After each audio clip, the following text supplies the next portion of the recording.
For the past 9 months, LeeAshley has grown increasingly bewildered by President Donald Trump's onslaught against climate agreements, water quality protections, and other environmental safeguards. But his breaking point came when the Interior Department, LeeAshley's former employer, suggested scaling back the national monuments. It's been a long-standing assumption that when a place is protected as a national park or wilderness area or national monument, a promise is made that future administrations and future Congresses will protect the place, LeeAshley says. But that promise is at risk right now. In response to the Monuments Review, LeeAshley, who is currently a senior director at the Center for American Progress, Adrian Scenes, a former staffer in the Obama White House, and Lucinda Ginn, the vice president for campaigns at Emily's List, have started the Democratic Conservation Alliance, a political action committee PAC that will fund candidates who prioritize conserving federal land. Since Trump's election, a groundswell of support for public land protection has emerged. DCA hopes to monetize that support to drive change in Congress during what could be a pivotal midterm election next year. The Interior's review of national monuments rankled LeeAshley, but it also served as a proof of concept. The process generated 2.8 million public comments, with the vast majority in favor of retaining the monuments as they are. "What we have on our side is people power," says LeeAshley. "The goal here is to help connect regular citizens and voters who are out hiking and hunting and fishing to that political process. That political process happens to rely heavily on money."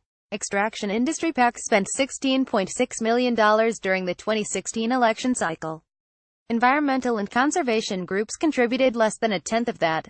Lobbying expenditures are similarly disparate. ExxonMobil spent nearly $12 million to influence legislation in 2016. Patagonia, arguably the most politically active outdoor recreation firm, spent just $90,000. Ponying up cash like that tends to pay off. Crude oil production in the U.S. is at levels not seen since the 1970s. Natural gas production hit an all-time high in 2015, and a lot of those rigs are on public land. Meantime, most sweeping gains in conservation have come courtesy of protections created via the Antiquities Act, which allows a president to unilaterally create a national monument. But public lands also generate huge amounts of revenue, and ire over Trump's public land policies is beginning to dovetail with efforts to turn proof of that economic clout into political capital. Research from groups like Headwaters Economics shows that the controversial national monuments help the economy of surrounding counties. And after Utah politicians called for federal land to be sold back to the state and for Bears Ears National Monument to be rescinded, the $45 million outdoor retailer, the flagship trade show of the outdoor recreation industry, bailed for Colorado. Politicians would do well to take note, which is where DCA hopes to come in.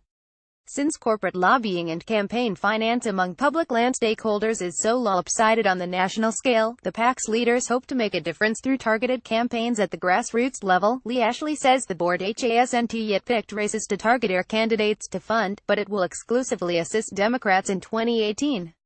The Republican Party has offered public land advocates little to cheer. The GOP's 2016 platform endorsed the transfer of federal land to states, and former Utah Representative Jason Chaffetz introduced legislation that sought to sell off 3.3 million acres of excess public land. But by targeting Democratic candidates alone, DCA has the potential to alienate some of the strongest advocates for conservation and federal land access out there, hunters, many of whom are politically conservative.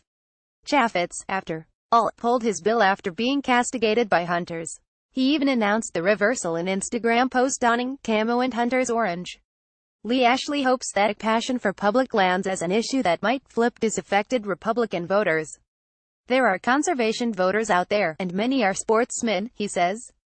"We're hopeful that voters from across the political spectrum will support the PAC."